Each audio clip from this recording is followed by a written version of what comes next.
우리 옆에 분들과 환한 얼굴로 이렇게 한번 인사해 보시겠습니까? 예수님 부활하셨습니다. 예, 우리 환한 얼굴로 한번 인사하자고 말씀드렸는데요. 다시 한번 환하게 세상에서 한 번도 본 적 없는 것 같은 미소를 띄우면서 한번 인사하겠습니다. 예수님 부활하셨습니다.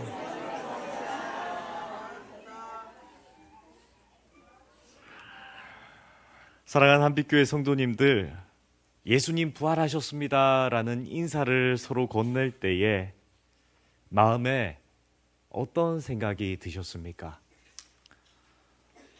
내가 인사하는 상대방으로부터 예수님 부활하셨습니다 라는 그런 인사를 들을 때에 우리 성도님들의 마음에는 어떤 생각이 드셨습니까? 모태신앙으로 자란 저는 저의 기억입니다. 제 기억으로는 주일 성수를 빠뜨린 기억이 없습니다. 더욱이 부활절이라는 절기는 교회에서 큰 절기이기 때문에 이제껏 살아오면서 부활절 절기를 빠뜨린 기억이 저에게는 없습니다. 그러나 예수님의 부활이 주는 의미, 예수님이 부활하셨다, 예수님이 죽음에서 다시 사셨다라는 의미에 대해서 처음부터 깊이 깨닫고 그 부활의 신앙을 가진 신앙생활을 하지는 못했습니다. 그래서 부활의 예수님을 깨닫기 전까지 저의 신앙의 모습은 교회는 성실히 다녔지만 그 중심은 온전히 하나님을 바라보지 못하는 믿음 생활을 하였습니다. 부끄럽지만 성실하게 보이는 저의 신앙생활 그 외면, 그 속에는 하나님을 신으로 섬기기보다는 돈에 대한 욕망이 더 컸었던 지난 날이 많았습니다. 모든 결정을 하기에는 그 결정의 그 중심에는 돈이 늘 자리 잡고 있었습니다.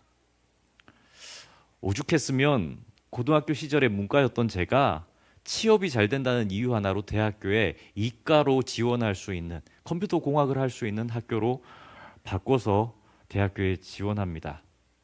하등 관심도 없던 분야를 취업이 잘 된다는 이유로, 돈을 많이 벌 것이라는 이유로 지원해서 들어가게 됩니다. 대학 생활을 하면서도 불만족, 불안하고 두려워서 어떻게 해야 하나, 더 많은 학벌을 얻어야 부자가 될 것이라고 생각한 저는 편입시험도 준비해보고 짧지만 재수도 한번 준비해보기도 하였습니다. 그리고 대학 생활의 마지막에는 그래, 세상에서 어떤 직업을 가져야 하나, 어떤 직업이 돈을 가장 많이 버는가 이렇게 살펴보다가 회계사가 되면 돈을 많이 벌 것이라는 생각에 전공도 바꿔서 해보는 그러한 선택도 했습니다. 지난 저의 젊은 날 모든 미래를 세우는 결정의 중심에는 돈을 많이 버는 것, 돈을 많이 벌어보는 것, 정말 돈을 위한 목표를 두고 계획을 세웠던 사람이 저입니다. 그런데 어느 날 젊은 날에 저는 죽음에 대해 깊이 고민할 정도로 건강을 잃게 되었습니다. 성도님들께서도 혹 나 이러다 정말 죽을지도 모르겠다라는 생각을 해보신 적이 있으십니까? 내 몸이 이러다가는 정말 죽을지도 모르겠다. 나 이렇게 살다가는 정말 죽을지도 모르겠다라는 생각을 해보신 적이 있으십니까? 삶과 죽음을 가르는 경계선에서 고민해 보신 적이 있으신가? 우리 성도님들께 여쭙는 겁니다. 갑작스러운 큰 사고가 나서 응급실에서 아무것도 하지 못하고 누워 있어 보신 적이 있으십니까? 의사가 전하는 절망적인 죽음의 사망 선고를 들어보신 적이 있으십니까? 어제까지만 해도 말짱하던 내 몸이 어느 순간 내 마음대로 움직여지지 않는 그런 공포를 느껴보신 적이 있으십니까? 정말 이러다 죽을지도 모르겠다라는 두려움의 자리에 서게 되면 그 마음이 참 외롭습니다. 죽음을 생각하는 외로운 그 자리에 서게 되면 가만히 나를 돌아보게 됩니다. 나는 어떠한 삶을 위해 이제까지 살았던가? 정말 이제 곧 죽음을 맞닿을 것 같은 순간이 찾아오면 중요했던 일들과 중요하지 않은 일들이 금방 구별이 됩니다. 내 삶을 돌아보면서 어떤 것이 나에게 가장 중요했던가, 나는 무엇을 위해 많은 시간을 쏟으며 살았던가 하는 것들이 금방 구별이 되는 거죠. 그러면서 돌아보게 됩니다. 지금 내가 어떤 집에 사는가? 내가 얼마나 많은 돈을 버는 사람인가? 내가 어떤 학위를 가졌고 나의 직업은 무엇인가 하는 것은 중요하지 않았구나 하는 것들을 돌아보게 됩니다. 세상에서 중요하게 생각했던 모든 성공들은 죽음 앞에서는 어떤 의미도 없습니다. 죽음이 주는 유익이 있다면 바로 이것이죠. 죽음 앞에서 우리들은 우리 내면의 모습, 정말 무엇을 위해 열심히 살았던가, 무엇을 위해 나는 살았던가 하는 것들을 돌아볼 수 있게 됩니다. 죽음 앞에서, 죽음을 염려하는 저의 돌아봄 앞에서 저는 그제서야 예수님의 부르심이 무엇인가 생각할 수가 있었습니다. 사실 앞서 말씀드린 것과 같이 저는 늘 그 마음의 중심에는 돈을 쫓으면서도 외면으로는 성실한 교회 청년이었습니다. 마음으로는 돈을 최고의 신으로 받들고 있으면서도 주일 성수 잘하는 교회 학교에서는 교사로 섬기던 모범 신앙인의 모습을 쓰고 있었습니다. 그러나 돌아보면 그때의 저는 만일 그대로 살았다면 언젠가는 죽음을 당할 사형수의 삶을 살고 있었을 뿐일 것입니다. 왜 그렇게 힘이 없는 정말 신앙이라는 것에 대해서, 믿음이라는 것에 대해서, 하나님이라는 것에 대해서, 그리고 예수님의 부활이라는 것에 대해서 힘이 없는 신앙인이 될 수밖에 없었는가 돌아보면 이 부활의 의미를 제대로 몰랐기 때문입니다. 더 정확하게 돌아보면 예수님의 부활이 나의 삶과 무슨 의미가 있는가? 예수님이 부활하신 사건이 나의 생명이 다시 살아내는 것과 무슨 관계가 있는가 연결하지 못했기 때문입니다. 우리는 흔히 예수님께서 십자가에 처형당해 죽으신 것은 사실적인 역사다라고 곧잘 믿습니다. 그래서 예수님의 십자가 대속은 믿습니다. 예수님의 죄는 아무것도 없으신 분인데 내 죄 때문에 십자가를 지신 분이시다. 그래서 내 죄가 사해졌다라는 것은 우리는 곧잘 믿습니다. 하지만 그렇게 십자가에서 죽으신 예수님이 죽음을 이기고 부활하셨다는 사실을 성도님들은 참으로 믿으며 살아가고 있으십니까? 인간의 육체는 언젠가는 모두 죽음을 맞게 됩니다. 그리고 그 죽음 이후에는 천국과 지옥이라는 갈림길에 서게 됩니다. 정말입니다. 우리는 육신의 호흡이 끝나는 그날에 천국과 지옥이라는 그 갈림길에 서게 됩니다. 그 갈림길에서 예수의 부활을 믿고 이 땅을 살았던 사람은 천국으로 가게 되고, 예수를 알긴 알았으나 자신의 욕망대로 이 땅을 살았던 그러한 믿음의 사람은 지옥으로 간다는 사실을 우리 성도님들은 진실로 깨닫고 있으십니까? 그리고 예수님을 믿고 예수님이 지셨던 그 십자가를 믿으며 이 생을 나도 나의 십자가를 지고 예수를 따르겠다, 그렇게 살아간다면, 그렇게 참된 신앙생활을 한다면 영원히 하나님과 함께 왕노릇하는 천국에 거하게 된다는 사실을 우리 성도님들은 기대하며 살아가고 있으십니까? 왜 아멘이 없으십니까? 우리 다 믿는 사람들 아닙니까? 성경을 보면 예수님의 제자들은 이 부활을 처음에도 그리고 예수님이 십자가 달리는 그날에도 믿지 못했습니다. 아니, 어쩌면 제자들은 믿고 싶어도 믿지 못합니다. 어떻게 죽은 사람이 살아납니까? 예수님이 그 수많은 이적과 기적을 보여줬어도 제자들은 예수님이 죽었다 살아난다, 그것을 믿지 못하는 것입니다. 그리고 더더군다나 예수님께서 하시는 말씀, 죽음 이후에 한 번도 가보지 못한 낙원과 같은 천국이 있다 말씀하시고 하나님 나라가 곧 올 것이라는 그 말씀을 참되게 믿지 못합니다. 예수님을 바로 옆에서 지켜본 제자들도 믿지 못했습니다. 이것은 인간의 노력만으로는 결코 믿지 못하는 것이 부활이라는 것이죠. 인간의 노력, 내 생각만으로는, 내 의지만으로는 나는 죽어도 살겠고 예수님이 준비해 놓은, 예배해 놓은 천국에 들어갈 것이다 라는 것을 내 노력만으로는 믿지 못한다는 것을 보여주는 모습입니다. 그래서 어땠습니까? 베드로는 십자가에 달려 죽으신다는 얘기를 전하는 예수님에게 그러지 말라고, 그러지 마시라고 항변합니다. 그리고 예수님이 십자가에 달려 죽으시던 그날 밤, 그토록 예수님을 사랑한다고 고백하고 따르던 모든 제자들이 예수님을 부인합니다. 심지어 그냥 부인하는 것도 아닙니다. 그냥 모른 척하는 것도 아닙니다. 저주하며 누가 나더러 예수를 믿는 자라고 하더냐, 누가 나를 예수를 따르던 제자라고 하더냐 하며 각기 예수님을 부인하고 저주하며 자기 살 길을 찾아 흩어지는 모습을 성경은 보여줍니다. 그리고 찬란한 부활의 아침을 맞이합니다.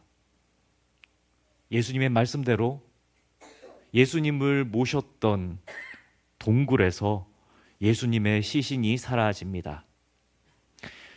그 장면을 막달라 마리아를 비롯한 몇몇의 여인들이 보게 됩니다. 예수님의 무덤이 비었다라는 거죠. 예수님 말씀대로 정말 부활하셨다는 겁니다.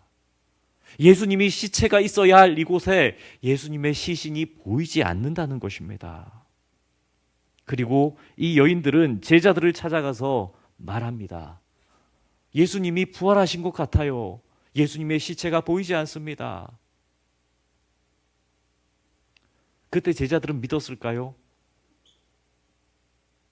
제자들은 그래도 의심합니다. 누군가 시체를 훔쳐갔겠거니. 예수님이 부활하셔서 살아나셔서 홀로 그 무덤을 떠나셨다는 것은 그 누구도 생각하지 못합니다. 입술은 믿는다고 얘기했고 입술은 따른다라고 얘기했고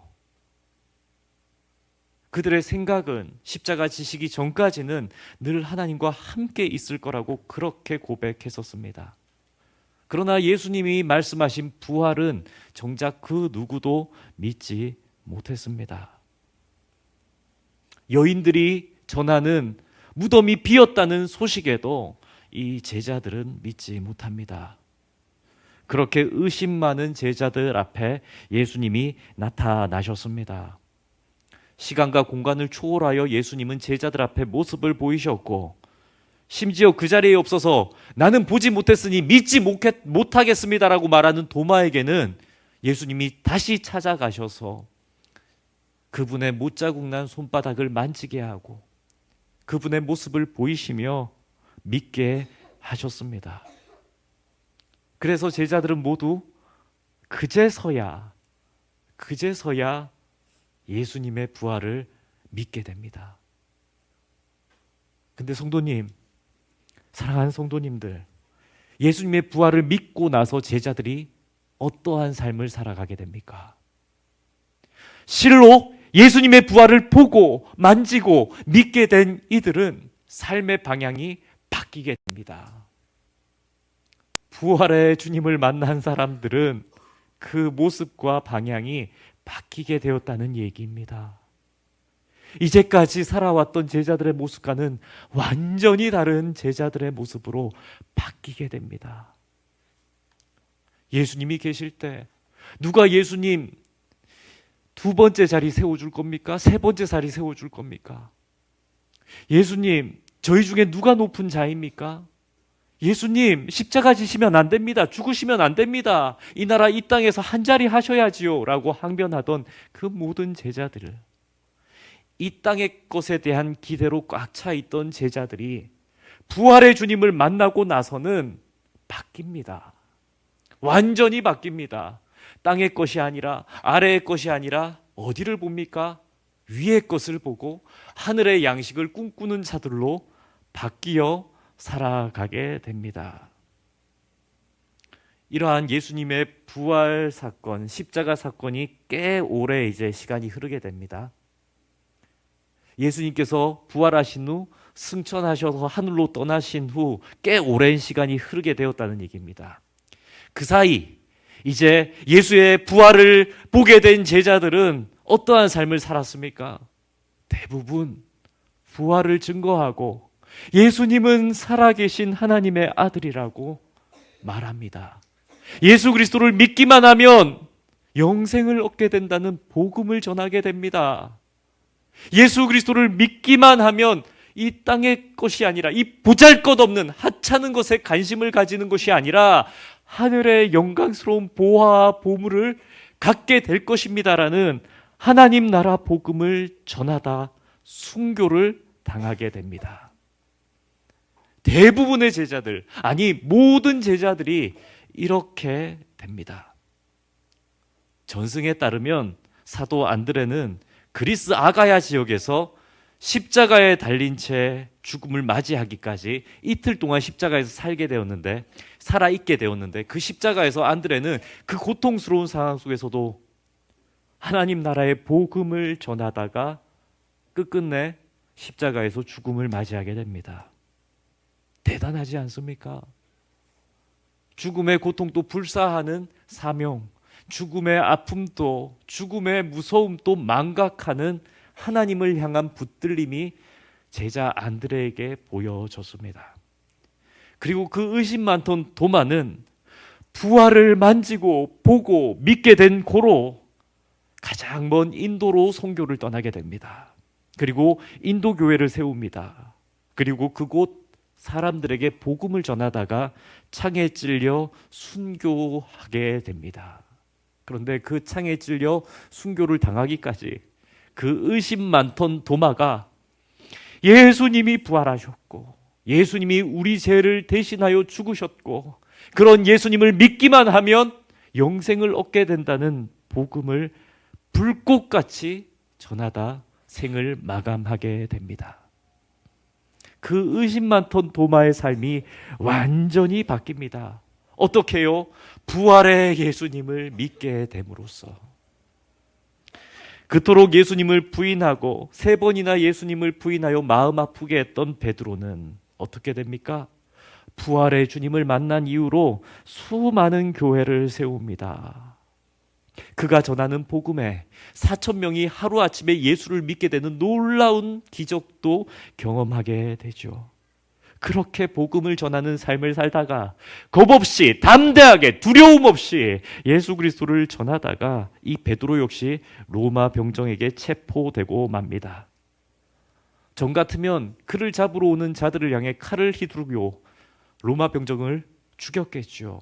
그러나 이 베드로는 순순히 로마 병정에게 잡히고 복음을 부끄러워하지 않은 자로 사형장에 가게 됩니다. 이 베드로 역시 십자가 처형이라는 사형의 명목을 당하게 되는데 베드로는 말합니다. 나는 내 주와 같이 죽을 자격이 없다. 나는 내 주님과 같이 죽을 자격이 없다 말하면서 자신은 십자가에 거꾸로 달려 죽기를, 예수님은 똑바로 죽으셨으니 나는 그보다 못하니 거꾸로 달려 죽겠다라고 요청해서 죽었다라고 전승은 기록되어져 있습니다. 이토록 부활의 주님을 만난 모든 제자들의 삶은 완전히 바뀝니다. 마치 촛불이 자기 몸을 태워서 자기 몸을 아끼지 않고 빛을 밝혔던 것과 같이 복음을 밝히다가 자신의 생을 모두 소진하는 삶을 살아냅니다. 그리고 이제 사도 요한입니다. 이 사도 요한은 오늘 본문인 요한계시록을 기록하게 되죠. 오늘 본문을 기록할 때의 사도 요한의 나이는 대략 90세로 추정됩니다. 그 역시 복음을 전하다가 이제는 밤모섬으로 유배되어 와 있는 상황입니다. 그러던 사도 요한이 기도하던 중에 부활 승천하신 예수님을 60년 만에 환상 중에 만나게 됩니다. 얼마나 보고 싶었을까? 사도 요한은 60년 만에 그 부활의 주님을 환상 중에 만나게 되었습니다. 그런데 이제 만난 예수님은 이전에 보았던 그 예수님과는 다릅니다. 60년 전 예수님이 승천하실 때만 해도 너무 가깝고 만질 수도 볼 수도 그를 똑바로 쳐다볼 수도 있었으나 밤모섬에서 요한을 찾아오신 주님은 너무 거룩하시고 영광스러워서 도무지 눈을 뜨고 볼 수 없다라고 사도 요한은 기록합니다.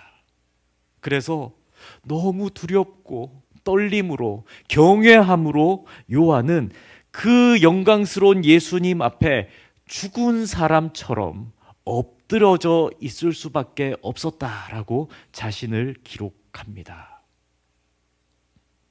자신이 그렇게 엎드려져 있는데 환상 중에 예수님이 요한에게 가까이 오십니다. 그리고 그의 몸에 손을 얹으시고 어루만지시며 예수님이 이렇게 말씀하셨다는 겁니다. 두려워하지 말라. 나는 처음이요 마지막이니 곧 살아있는 자라. 내가 전에 죽었소노라. 아멘. 부활의 주님이 전에 죽었으나 이제는 부활의 주님이라는 것을 다시 한 번 더 요한에게 말씀하십니다. 그리고 예수님은 말씀하시는 겁니다. 영혼 가운데 살아있는 자다. 이제 예수님은 영혼 가운데 살아있는 자라고 요한에게 알려주십니다. 그리고 본문 이어서 18절 하반절 말씀인데 우리 함께 읽겠습니다. 볼지어다 이제 세세토록 살아있어 사망과 음부의 열쇠를 가졌노니. 아멘. 부활하신 예수님이 요한에게 뭐라고 하십니까? 사망과 음부의 열쇠를 내가 가지고 있다. 사망과 음부의 열쇠를 내가 가지고 있다라고 예수님은 말씀하십니다. 이 말씀은 예수님께서 인간을 죽음으로 몰아놓는 그 사망이라는 것을 지옥에 던져놓고 다시는 그 사망이 인간을 위협하지 못하도록 문을 잠그셨다라는 얘기입니다. 더 이상 인간에게 사망이 찾아와서 그 사망이, 그 죄가 인간으로 하여금 왕노릇하지 못하도록 잠그셨다는 얘기입니다. 그리고 모든 생명을 예수 그리스도께서, 부활의 주님께서 지고 계시다라는 것을 요한에게 말씀하셨다는 것입니다.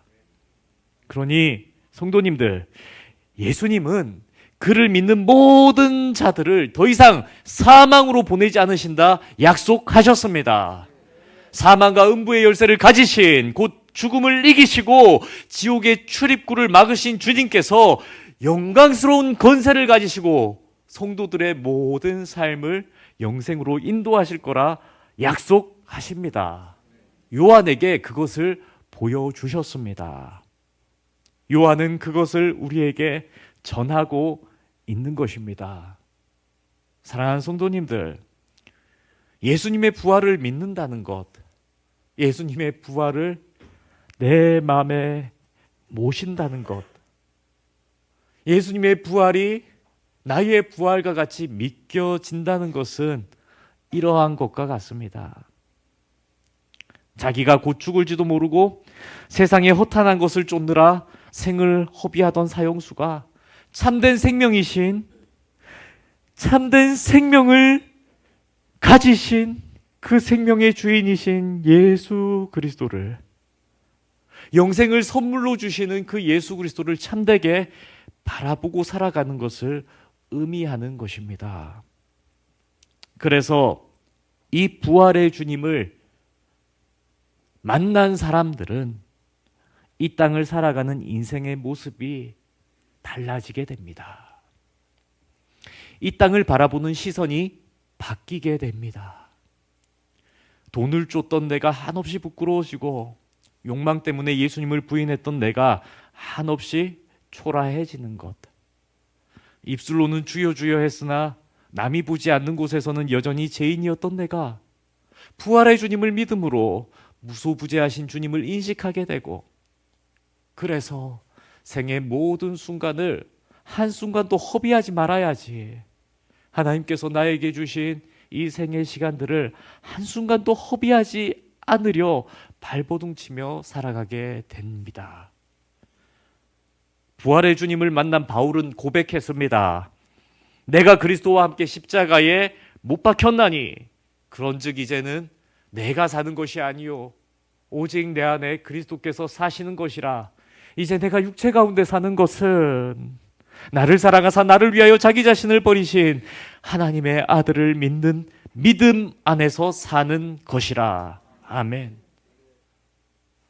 우리가 쫓던 죽음을 향한 허탄한 모든 것들, 육체에 속한 모든 것들, 비록 나는 이 땅에서 두 발 딛고 육체 안에 갇혀 살아가고 있으나 육체를 위해 사는 것이 아니라는 얘기입니다.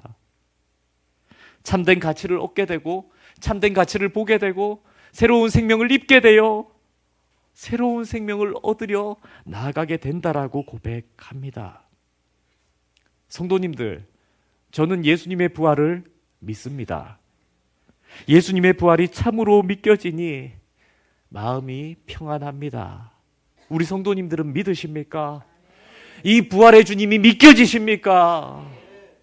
내 힘으로 쫓으려 했던 부귀영화의 삶을 이 땅에서 살 수 없을지는 모르나 부활의 주님을 간직하면 참된 하늘의 양식을 맛보며 누리며 살아갈 수 있습니다. 예수님의 부활을 진심으로 믿고 나면 내 삶에 주어진 모든 순간이 좋은 일도 슬픈 일도 눈물 날 일도 억울할 일도 가슴 아플 일도 너무너무 염려되는 모든 일들도 하나님의 섭리 아래 있음을 깨달을 수 있기 때문입니다. 예수님의 부활, 그 부활 앞에서는 이 땅의 모든 것들, 하물며 죽음까지도 아무것도 아니기 때문입니다. 이와 같은 메시지를 잘 보여주는 이야기 하나가 있습니다. 비숍 감독이 지은 우화인데 제가 이 우화를 이야기해 드리겠습니다. 팔레스타인 어느 산 위에 쭉 뻗은 세 그루 나무가 서 있었다고 합니다.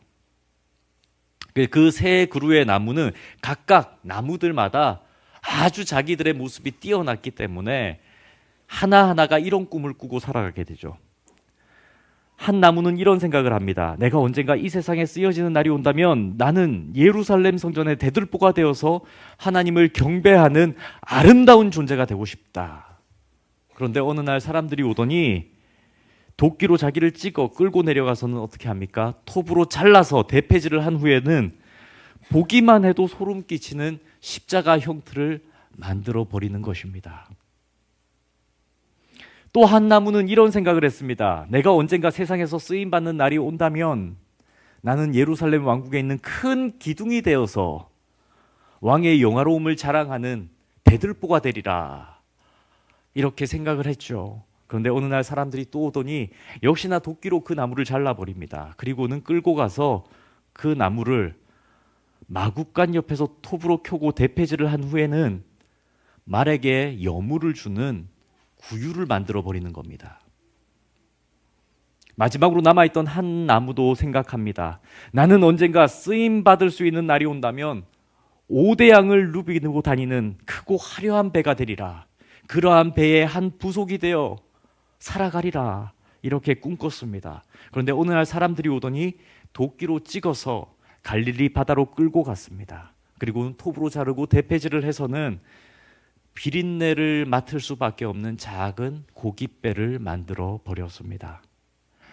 이 세 그루의 나무들의 신세가 너무 처량하게 된 거죠.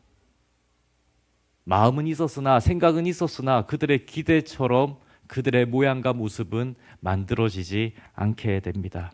그런데 얼마를 지났을까요? 마구간의 구유에 와보니 하나님의 아들이 이 세상에 오셔서 어린 아기를 받는 구유가 됩니다. 자기 신세가 자기도 모르는 사이에 하나님의 영광스러운 어린 아기를 받아 누이는 침대의 역할을 하고 있는 거죠.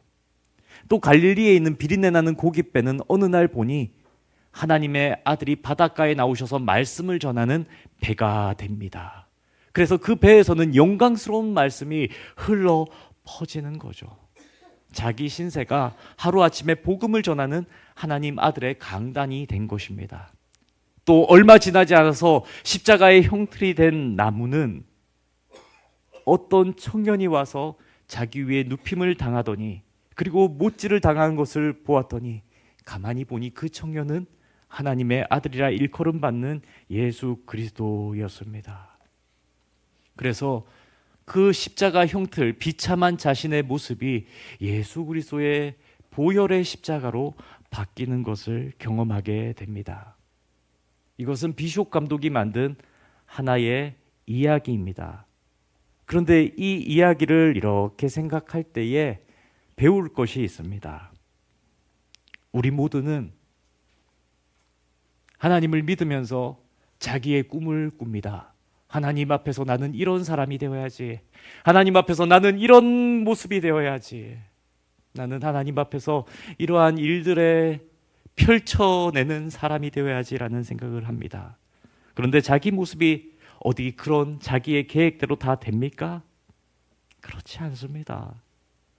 자신이 바라는 대로 그 꿈을 이뤄내는 사람은 베개 하나도 찾기가 어렵습니다. 우리 모두가 대부분 자기 꿈보다는 좀 못하게 인생을 살다가 하나님을 만나게 되지 않겠습니까? 이게 현실입니다. 어쩌면 우리도 갈릴리에 있는 비린내 나는 고깃배와 같은 인생을 지금 살고 있을 수도 있고, 어쩌면 우리도 평범한 마구간의 구유와 같은 삶을 살고 있을 수도 있으며, 때로는 우리는 십자가의 형틀과 같이 비참한 인생 가운데 놓여 있다라고 여길지도 모릅니다. 그러나 우리의 모습과는 아랑곳 없이 예수 그리스도의 부활이 우리에게 찾아오면, 예수 그리스도가 우리의 삶에 들어오시면, 예수 그리스도가 우리의 삶을 만져주시면 우리의 인생도 예수님의 탄생의 구유처럼, 예수님의 말씀이 선포되는 강단처럼, 예수님의 거룩한 보혈이 흐르는 제단처럼 귀하게 쓰임 받을 수 있습니다. 말구유와 같은 사람이 하나님의 아들을 눕히는 침대로, 비린내 나는 고깃배와 같은 사람이 하나님의 아들이 전하는 천국 복음을 전하는 강단으로, 십자가 형틀과 같은 끔찍한 존재도 하나님께 제사 드리는 거룩한 제단으로 쓰임 받을 수 있게 됩니다. 사랑하는 성도님들, 부활의 주님을 믿을 때 우리는 이와 같이 변화되는 존재임을 믿으시기를 축복합니다. 주님께서는 우리를 이렇게 영광스럽게 바꾸어 주실 수 있습니다. 사랑하는 성도님들, 예수님의 부활을 참되게 믿으시기를 축복합니다. 예수님의 죽으심과 부활을 나의 부활로 받아들이면 우리는 더 이상 이 땅의 소망에만 마음을 두지 않을 수 있게 됩니다. 부활을 믿음으로 우리의 생은 이 생이 끝이 아닌 영원으로 이어지게 될 것입니다. 그래서 허탄 가치가 있는, 결국에는 죽음으로 이끄는 이 땅의 것을 향해 나아가는 것이 아닙니다. 생명으로 나아가게 될 것입니다. 우리 주변을 돌아보십시오. 아직도 예수님을 알지 못해서, 그리고 예수님의 부활을 믿지 못해서 무가치한 것을 쫓느라 생을 허비하는 사람들이 있습니까? 이들을 버려두지 마시기를 바랍니다. 예수님 부활하셨습니다. 예수님이 부활하신 것과 같이 이 복음을 믿는 자마다 복음의 부활의 영광을 누리게 될 줄 믿습니다. 이제 우리도 제자들과 같이 복음을 전한 일에 최선을 다하시기를 축복합니다. 이 생명을 살리는 힘인 복음을 전하여 우리의 이웃을 살리고 이 지역을 살리고 대한민국을 넘어서서 세계 선교를 향해 나아가기를 소망합니다. 이 시간 함께 찬양 부르길 원합니다. 부활의 주님 앞에 찬양을 부르며 결단하길 원합니다. 주님, 내 인생이 그저 고깃배 같고 초라한 말구유 같고 때로는 비참한 십자가 형틀 같을지라도 주님의 손에 들리기만 한다면 주님의 영광이 드러날 줄 믿습니다. 주님, 우리의 생을 사용하여 주옵소서. 우리의 삶을 사용하여 주옵소서. 부활의 주님을 믿습니다. 부활의 주님을 믿음으로 그 주님을 전하는 사람이 되겠습니다라는 결단이 이 찬양을 하는 가운데 우리 안에 가득하기를 축복합니다. 우리에겐 소원이 하나 있네. 주님 다시 오실 그날까지 우리 가슴에 새긴 주의 십자가 사랑, 나의 교회를 사랑케 하네. 주의 교회를 향한 우리 마음, 희생과 포기와 가난과 고난 하며 죽임조차 우릴 막을 수 없네. 우리 교회는 이 땅의 희망, 교회를 교회되게 예배되게 우리 사용하소서. 진정한 부흥의 날 오늘이 마도록 우리 사용하소서. 성령 안에 예배하리라. 성령 안에 예배하리라.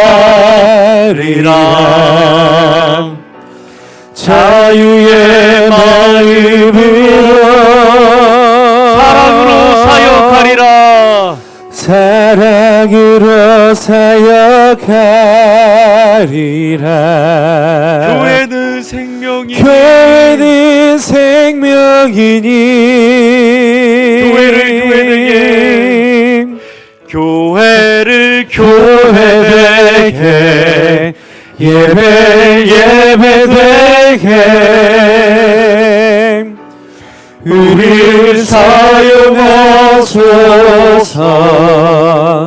진정한 부흥의 날 오늘이 마도록 우릴 사용하소서.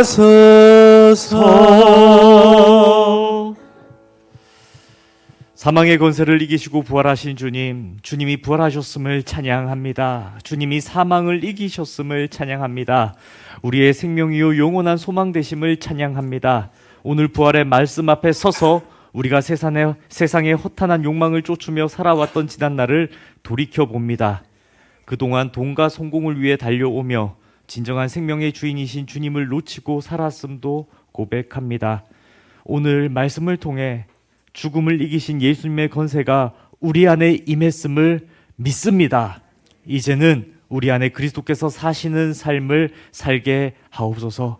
비록 우리 인생이 고깃배 같고 말구유 같고 때로는 십자가 형틀처럼 초라하고 고통스러울지라도 주의 손에 들려 하나님의 영광을 드러내는 거룩한 제단 되게 하옵소서.